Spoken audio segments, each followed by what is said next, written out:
And now to the day's other news, and there was some hundreds of new tornado victims were left sifting wreckage from the Kansas City area all the way to Pennsylvania. Tuesday's storms made 12 straight days with at least 8 confirmed twisters in the U.S. that had not happened in nearly 40 years. We'll have more details on all this after the news summary. The state of Israel will have to have an unprecedented second election this year. Prime Minister Benjamin Netanyahu failed in his efforts to form a coalition government by tonight's deadline. His conservative Likud party had made a strong showing in last month's initial election, but Netanyahu could not assemble a majority in parliament. That was partly due to his own corruption scandal. Iran's supreme leader has again ruled out any negotiations with the United States amid heightened tensions.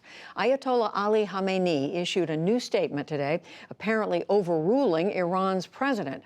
Earlier, Hassan Rouhani had told his cabinet that talks might be possible if Washington ends sanctions on Iran and complies with the 2015 nuclear accord. Whenever they stop cruelty against our nation, put aside the cruel sanctions, stand up for their commitments, and return to the negotiating table, which they left themselves, the road is not closed for them. The road is open. Meanwhile, U.S. National Security Advisor John Bolton blamed Iran for recent attacks on tanker ships in the Persian Gulf and on a Saudi oil pipeline. Bolton visited the United Arab Emirates and said any further attacks will draw, quote, a very strong response from the United States.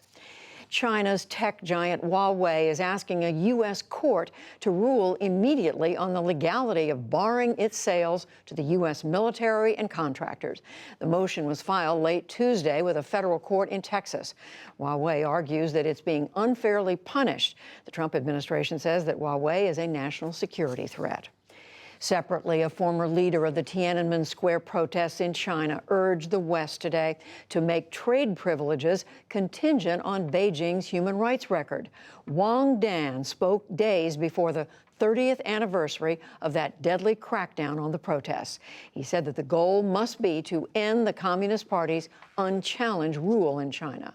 I know a lot of Western countries don't want to ruin their relationship with China, and they don't want to see any regime change happened in China. But I have to say, if there's no regime change, nothing can be resolved. It is believed that Chinese troops killed hundreds and possibly thousands in the 1989 massacre in Tiananmen Square. In Venezuela, the government has made a rare admission of just how bad things are.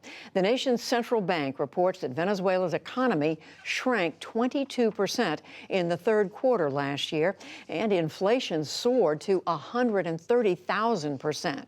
Some 3 million people have fled Venezuela as their economy crashes.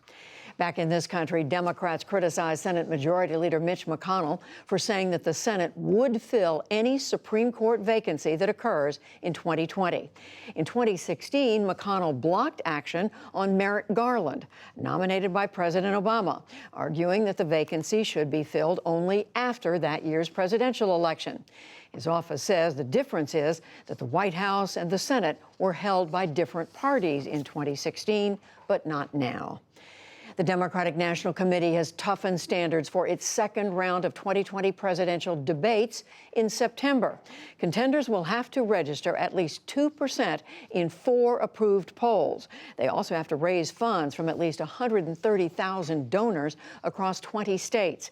It is an effort to winnow a field of 24 candidates. And on Wall Street, stocks fell again as investors sought refuge in bonds amid worries about slower growth. The Dow Jones Industrial Average lost 221 points to close at 25,126. The Nasdaq fell 60 points and the S&P 500 slipped 19. Still to come on the NewsHour, what is fueling a rare string of 12 days straight of tornadoes across the U.S.? How the politics of Washington are shaping conversations outside the Capitol. Plus, art and augmented reality collide in a series of murals depicting the dangers of climate change.